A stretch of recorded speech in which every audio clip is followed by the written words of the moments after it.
ये आकाशवाणी है। प्रस्तुत है कार्यक्रम सुर्खियों में। इसके अंतर्गत आज सुनिए स्वास्थ्य, शिक्षा और सामाजिक क्षेत्रों के लिए आगामी बजट पर चर्चा।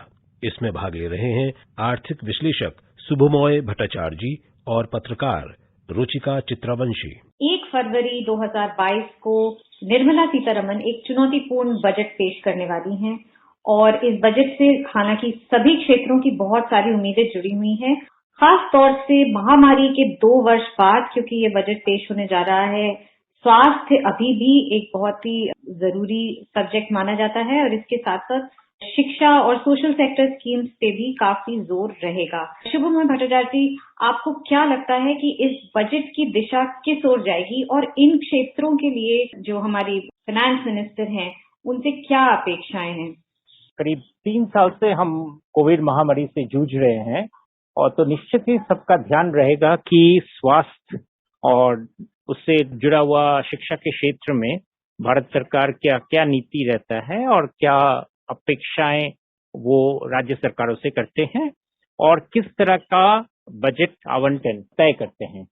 तो इन तीनों चीजों को अगर हम देखें तो एक चीज साफ जाहिर है कि भारत सरकार पिछले 2 साल से हेल्थ सेक्टर में बजट में इजाफा जरूर हुआ है, लेकिन वो इजाफा को मैं इस तरह से देखता हूं कि वो जितना जरूरी था उससे भी ज्यादा जरूरी काम अभी राज्य सरकारों पर है कि वो इस पैसे को सुचारू ढंग से हर जिले में, हर पंचायत में, हर म्युनिसिपैलिटी में जो स्वास्थ्य सेवाएं हैं उनमें निगरानी बढ़ाएं, उनमें इस पैसे को खर्च करने की जो कैपेसिटी है उसको बढ़ाएं।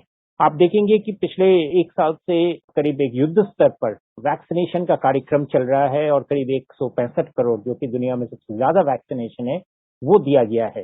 ये काफी सराहनीय है, लेकिन इस तरह से हर चैलेंज को मुकाबला नहीं किया जा सकता है। उसको करने के लिए स्वास्थ्य केंद्र है, उसमें स्वास्थ्य की जो सेवाएं हैं उनमें किस तरीके से खर्चा किया जाना चाहिए, उनमें एक मूलभूत सुधार होना बहुत जरूरी है और उस पर मैं समझता हूं कि काम काफी जोर शोर से होना चाहिए और उससे देश में बहुत ज्यादा तरक्की इन क्षेत्रों से मिलेंगी। सोशल सेक्टर और हेल्थ सेक्टर का जो एक समागम है, ये किस तरीके से बजट में प्ले आउट हो सकता है और किस तरह का एलोकेशन की आप उम्मीद कर रहे हैं इन स्कीम्स के लिए? ये निश्चित है कि भारत सरकार इन क्षेत्रों में ज्यादा पैसा खर्च करेंगी, लेकिन केंद्र सरकार का जो दायित्व है वो जहां तक पैसा देना है, राज्य सरकारों का दायित्व बन जाता है उस पैसे का इस्तेमाल करना। आप देखेंगे कि हर बजट में, और आज ही नहीं कई सालों से, मैं कहूंगा कई दशकों से, बार बार ये देखा जा रहा है कि ऐसा कोई भी साल नहीं गुजरता है जब हेल्थ का पैसा आवंटन किए बिना वापस आ जाता है राज्यों से। ये एक बहुत बड़ा समस्या है।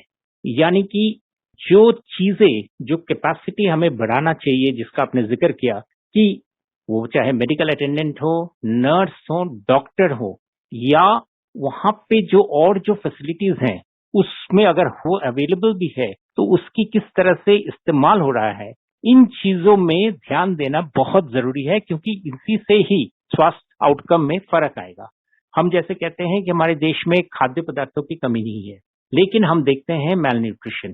तो ये क्या दर्शाता है? ये दर्शाता ये है कि जो खाद्य पदार्थ जहां पहुंचना चाहिए वहां पे नहीं पहुंच रहा है, कि जो पैसा आपके पास आ रहा है उस पैसे का खर्च में आपने कितनी दिलचस्पी दिखाई, कितने अच्छी तरीके से आपने उसको सही जगह पर पहुंचाया।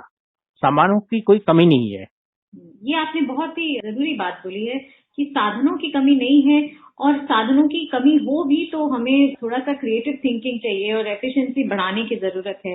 अब शिक्षा की बात करें तो कोरोना महामारी के चलते 2 सालों में बच्चों की शिक्षाओं से बहुत प्रभावित रही है। स्कूल कॉलेजेस बंद रहे हैं, ऑनलाइन तरीके से पढ़ाई, हालांकि इसका चलन काफी बढ़ा है, लेकिन क्योंकि दूर दराज इलाकों में नेटवर्क की समस्या है, बच्चे नहीं एक्सेस कर पा रहे हैं ऑनलाइन शिक्षा। ऐसे में बजट एजुकेशन सेक्टर के लिए क्या कर सकता है? शिक्षा के मामले में कुछ हद तक केंद्रीयकरण कर जरूरी है। क्यों? क्योंकि अभी हम लोग एक चीज देख रहे हैं कि शिक्षा में ऐसे बहुत जगह से बच्चे पढ़ के निकल रहे हैं, लेकिन उनका जो स्तर है उसमें जमीन आसमान का फर्क है। कुछ इंजीनियरिंग कॉलेजों से बहुत अच्छे बच्चे निकलते हैं, जैसे IIT वगैरह, और कहीं से ऐसे निकलते हैं जिनका कहीं पर भी एम्प्लॉयमेंट मिलना दुश्वार है। वो क्यों? वो इसलिए क्योंकि रेगुलेटरी सिस्टम हर कॉलेज में अगर कोई पर्टिकुलर पाठ्यक्रम दिया जा रहा है तो वो पाठ्यक्रम का स्तर कैसा होगा, किस तरीके से आउटकम नापा जाएगा, इन चीजों में हमें कमी दिख रही है। स्कूलों में आप देखेंगे हर राज्य में 1-2 नहीं, कहीं कहीं पर 4, 5, 6 तक के राज्य बोर्ड है। अब इन बोर्डों के बीच में बच्चे फंस जाते हैं, और खासकर गरीब बच्चे और ज्यादा, क्योंकि उनके पास समझ नहीं होता है कि कौन सा बोर्ड उनके लिए सही है।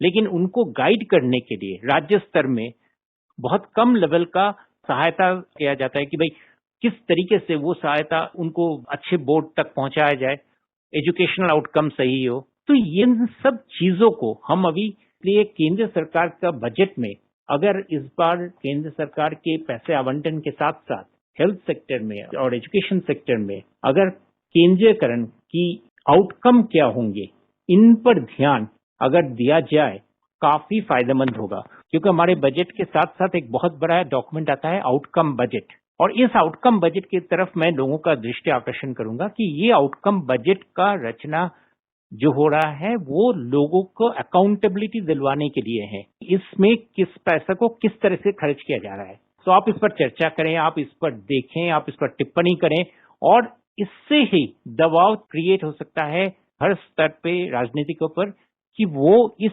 डॉक्यूमेंट में ठोस क्या रिजल्ट हो रहा है उसका रूपरेखा लोगों के सामने प्रस्तुत करें। भारत में सरकारी स्वास्थ्य पर जो खर्च है वो GDP का 2% से कम है। जो राष्ट्रीय स्वास्थ्य नीति है 2017 की, उसने ये टारगेट रखा है कि 2025 तक इसको बढ़ा के 2.5% तक कर दिया जाए। लेकिन आप जैसे बात कर रहे हैं कि आउटकम बजट देखना बहुत जरूरी है। अब क्योंकि ये एक कॉन्करेंट लिस्ट का सब्जेक्ट है, स्टेट्स और केंद्र दोनों ही इसमें भागीदार हैं, किस तरीके से हम इसका आउटकम मॉनिटर कर सकते हैं? जो एलोकेशन हो रहा है वो सिर्फ केंद्र की तरफ से नहीं हो रहा है, हमारे सारे राज्य भी इसमें खर्चा कर रहे हैं। तो हम कैसे इंश्योर करें कि जो हम रिसोर्सेज लगा रहे हैं वो सही दिशा में है और उसका कुछ फल भी मिल पा रहा है? लोगों के बीच में ये चीजें सामने आए, लोग ये समझे कि बजट सिर्फ किसी वित्त मंत्री का प्रदर्शित एक रास्ता ही नहीं है, इसमें लोगों को रुचि लेनी चाहिए कि किस तरीके से उस पैसे का जो आवंटन का जो एक रूपरेखा बनाया गया है, कितने बारीकी से उनमें इस्तेमाल हो रहा है, कितने तरीके से उसमें सही जो जहां पे पैसा पहुंचाया जा रहा है और उससे क्या फसल पैदा हो रहा है। तो ये एक बहुत बड़ा जो डायलॉग है, ये डायलॉग का जितना इसका दायरा और फैलता जाएगा, मैं समझता हूं कि वो देश के लिए बहुत ही अच्छा होगा। दूसरी बात है कि हेल्थ और एजुकेशन सेक्टर एक ऐसे चीज हैं जहां पर केंद्र सरकार पैसे के माध्यम से ही कुछ करने का कोशिश करेंगे, क्योंकि केंद्र सरकार का दायरा वही है। तो निश्चित ही वित्त मंत्री इस पर ध्यान देंगे, बहुत सारे स्कीम्स पर एक्स्ट्रा आवंटन करेंगे। मुझे लगता है इस बारी हम इस पर कुछ काफी पॉजिटिव चीजें सुनेंगे हमारे वित्त मंत्री जी से।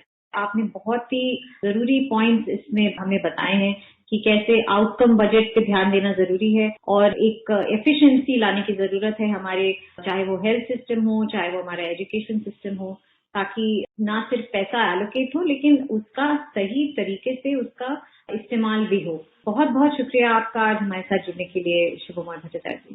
धन्यवाद। अभी आप सुन रहे थे स्वास्थ्य, शिक्षा और सामाजिक क्षेत्रों के लिए आगामी बजट पर चर्चा। इसमें भाग ले रहे थे आर्थिक विश्लेषक शुभमोय भट्टाचार्य जी और पत्रकार रुचिका चित्रवंशी। ये कार्यक्रम आकाशवाणी के समाचार सेवा प्रभाग द्वारा प्रस्तुत किया गया। इसे आप हमारे mobile app news on AIR और YouTube channel news on AIR official पर भी सुन सकते हैं। इस कार्यक्रम के संबंध में अपनी प्रतिक्रिया आप हमें ईमेल कर सकते हैं। पता है airnsdtalks@gmail.com। ये कार्यक्रम फिर से सुनने के लिए लॉग ऑन करें हमारी वेबसाइट newsonair.nic.in।